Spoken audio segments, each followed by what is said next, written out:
I have the best temperament, and certainly one of the best temperament of anybody that's ever run for the office of president, ever.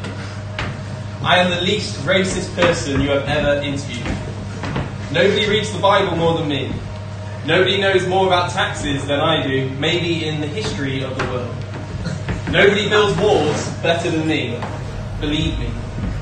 I'm very highly educated. I know words. I have the best words.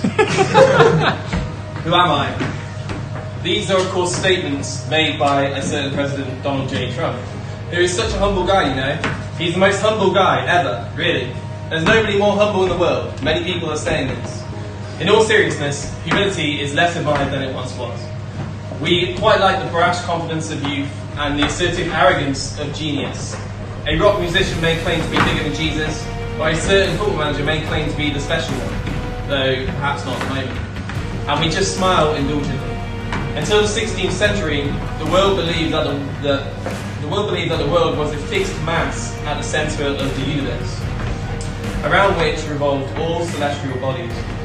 This theory flattened the human ego by seeming to confirm our fondest illusion that we are the centre of the universe, and everything revolves around us. However, in 1543, Nicholas Copernicus of Frauenburg Cathedral in Germany published his explosive theory that the Earth rotates daily upon its axis and around the Sun once a year. This was a colossal reversal of perspective. It established that the universe does not revolve around us, but that we revolve around the Sun. Any requirement to turn one's thinking upside down is now described as a Copernican revolution after this shattering discovery. When I became a Christian, I had the life-changing discovery that God does not live in our universe, revolving around my plans and will. The opposite is the case. We live in this world revolving around His plans and His will. Isaiah knew this all too well. He was someone who had the perspective of who God was. Isaiah had an epic vision of God in heaven, and it shattered him. It humbled him so much that he became a great prophet and was able to practice genuine worship and service to God. The vision he saw made him aware of the judgment that we all deserve in the eyes of God, but through His grace and love, we don't forget. We are bailed out through Jesus, and that relationship is for all of us. If you decide to become a Christian, then you instantly become more aware of your sin, not to make you feel guilty, but to allow you to practice humility. That leads me to my phrase that states, last year I actually gave Ben, you have to be humble to rumble. But this year I implore you with this. The more you are humble, the smaller you tumble. So that's the more you are humble, the smaller you tumble.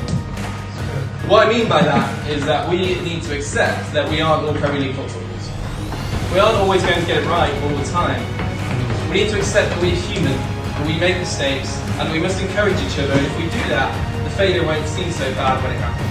And it happens to all of us. Take shots, express yourselves, take risks, and if we get it wrong, so what?